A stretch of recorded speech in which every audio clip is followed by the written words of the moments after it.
है दोस्तों, तो कैसे हैं आप लोग। आई होप आप सभी अच्छे होंगे। तो ये ना वीडियो आप सभी के लिए बहुत इंपॉर्टेंट रहने वाली है, तो कृपया करके इस वीडियो को लास्ट तक ज़रूर देखना।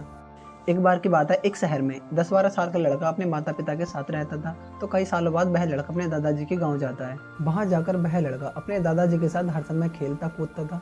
तो एक दिन खेलते खेलते उसने अपने दादाजी से कहा कि दादाजी, जब मैं बड़ा हो जाऊँगा तो आपको एक बहुत ज़्यादा सक्सेसफुल आदमी बनकर दिखाऊँगा।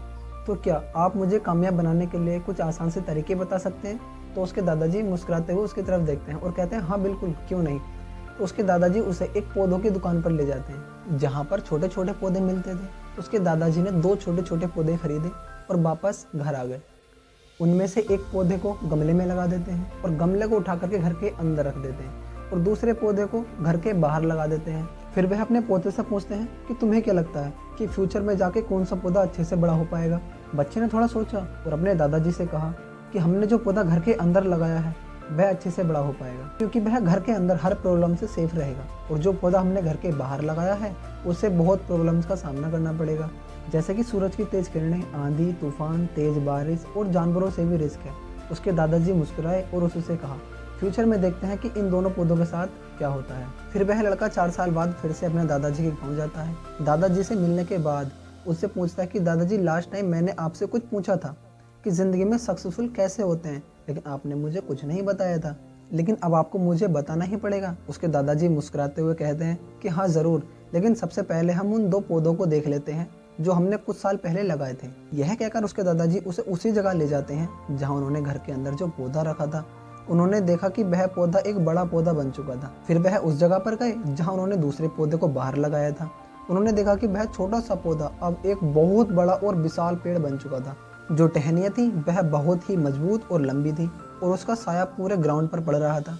अब उस लड़के के दादाजी ने उसी तरफ देखा और उससे कहा कि अब बताओ कौन सा पौधा ज़्यादा बड़ा और ज़्यादा मजबूत हो चुका है, कौन सा पौधा ज़्यादा सक्सेसफुल हुआ है। वो पौधा जो हमने बाहर लगाया था। लड़के ने कहा लेकिन दादाजी कैसे संभव है, इस पौधे ने कई डेंजरस सिचुएशन सही होंगी, लेकिन फिर भी दादाजी यह पौधा बड़ा पेड़ कैसे बन गया। उसके दादाजी ने उसकी तरफ देखा और कहा तुमने ठीक कहा, इस पौधे ने बहुत सारी प्रॉब्लम्स का सामना किया हुआ, लेकिन हाँ, इन्हीं प्रॉब्लम्स का सामना करते करते ये पौधा आज इतना बड़ा हो चुका है और इतना विशाल हो चुका है कि ये अपनी टहनियों को अपनी मनमर्जी हिसाब से फैला सकता है। और जो आंधी तूफान और तेज बारिश जैसी प्रॉब्लम्स की बात कर रहे थे ना, ये इसकी टहनियों को और भी मजबूत बनाती है और इसी वजह से आज यह पौधा एक विशाल पेड़ बन चुका है और अब यह सारी प्रॉब्लम्स इसके सामने छोटी सी हैं। फिर उसके दादाजी ने उसकी तरफ देखा और उससे कहा कि बेटा, एक चीज़ हमेशा याद रखना, जब तक तुम अपनी लाइफ में स्ट्रगल नहीं करोगे, जब तक तुम अपनी लाइफ में डिफ़िकल्टीज से नहीं गुजरोगे, जब तक तुम अपनी लाइफ में सक्सेस को अचीव नहीं कर सकते। अगर तुम अपनी लाइफ में हमेशा कंफर्टेबल चॉइस ही रखोगे तो अपनी लाइफ में उतना ग्रो नहीं कर पाओगे जितना आप असल में कर सकते हो। और अगर तुम प्रॉब्लम्स के लिए तैयार रहोगे, हमेशा स्ट्रगल के लिए रेडी रहोगे, तो फिर किसी भी मंजिल को पाना तुम्हारे लिए असंभव नहीं होगा। फिर तुम्हें बड़ी बड़ी प्रॉब्लम्स भी छोटी लगने लगेंगी। यह सुनने के बाद उस लड़के ने एक गहरी सांस ली और फिर उस बड़े से विशाल पेड़ की तरफ देखा। उसके दादाजी की बातें उसके दिमाग में फंस रही थी। दोस्तों, प्रॉब्लम्स, रुकावट, डिफ़िकल्टीज़, इन चीज़ों को हम अपनी ज़िंदगी में दुश्मन समझते हैं, लेकिन यही रुकावटें, यही डिफ़िकल्टीज़ हमें अपनी लाइफ में स्ट्रॉन्ग बनाती हैं और अपनी ज़िंदगी में ज़्यादा सक्सेसफुल बनाती हैं। और वो किसी ने कहा है ना कि अगर आपकी लाइफ में प्रॉब्लम्स नहीं आ रही हैं तो समझ जाओ कि आप एक गलत ट्रैक पर चल रहे हो।